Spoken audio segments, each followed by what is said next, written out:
بسم اللہ الرحمن الرحیم۔ السلام علیکم۔ روایت ہے کہ حضرت داؤد علیہ السلام کی قوم کے 70,000 آدمی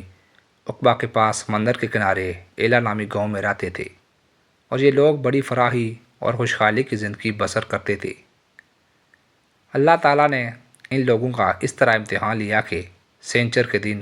مچھلی کا شکار ان لوگوں پر آرام فرما دیا اور ہفتہ کے باقی دنوں میں شکار حلال فرما دیا، مگر اس طرح ان لوگوں کو آزمائش میں مبتلا فرما دیا کہ سینچر کے دن بے شمار مچھلیاں آتی تھیں اور دوسرے دنوں میں نہیں آتی تھیں، تو شیطان نے ان لوگوں کو یہ ہیلا بتا دیا کہ سمندر سے کچھ نالیاں نکال کر خشکی میں چند حوض بنا لو،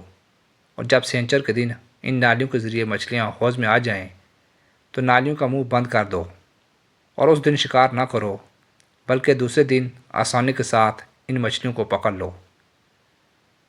ان لوگوں کو یہ شیطانی ہیلا بازی پسند آ گئی، اور ان لوگوں نے یہ نہیں سوچا کہ جب مچھلیاں نالیوں در حوض میں مقید ہو گئیں تو یہی ان کا شکار ہو گیا، تو سینچر ہی کے دن شکار کرنا پایا گیا جو ان کے لیے حرام تھا۔ اس موقع پر ان یہودیوں کے 3 گروہ ہو گئے۔ پہلا گروہ میں کچھ لوگ ایسے تھے جو شکار کے اس شیطانی ہیلے سے منع کرتے رہے اور ناراض و بیزار ہو کر شکار سے باز رہے۔ دوسرے گروہ میں کچھ لوگ اس کام کو دل سے برا جان کر خاموش رہے، دوسروں کو منع نہ کرتے تھے، بلکہ منع کرنے والوں سے یہ کہتے تھے کہ تم لوگ ایسی قوم کو کیوں نصیحت کرتے ہو جنہیں اللہ تعالیٰ ہلاک کرنے والا یا سخت سزا دینے والا ہے۔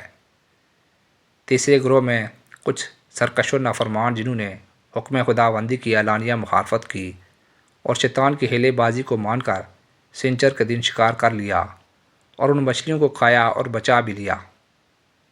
جب نافرمانوں نے منع کرنے کے باوجود شکار کر لیا تو منع کرنے والی جماعت نے کہا کہ اب ہم ان معصیت کاروں سے کوئی میل ملاپ نہ رکھیں گے۔ چنانچہ ان لوگوں نے گاؤں کو تقسیم کر کے درمیان میں ایک دیوار بنائی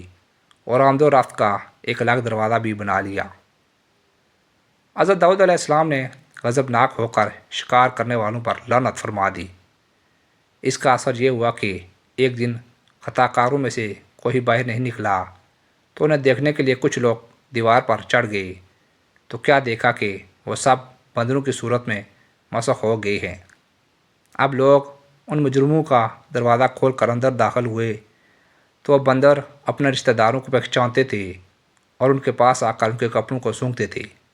اور زاروں قطار روتے تھے، مگر لوگ ان بندر بن جانے والوں کو نہیں پہچانتے تھے۔ ان بندر بن جانے والوں کی تعداد 12,000 تھی۔ یہ سب 3 دن تک زندہ رہے اور اس درمیان میں کچھ بھی کھا پی نہ سکے، بلکہ یوں ہی بھوکے پیاسے سب کے سب ہلاک ہو گئے۔ شکار سے منع کرنے والا گروہ ہلاکت سے سلامت رہا، اور صحیح قول یہ ہے کہ دل سے برا جان کر خاموش رہنے والوں کو بھی اللہ تعالیٰ نے ہلاکت سے بچا لیا۔ اس واقعے کا اجمالی بیان تو سورہ بقرہ کی اس آیت میں ہے، اور بے شک تم ان لوگوں کو جانتے ہو جو تم میں سے سینچر کے بارے میں حد سے بڑھ گئے تھے، تو ہم نے کہہ دیا کہ تم لوگ دھتکارے ہوئے بندر ہو جاؤ۔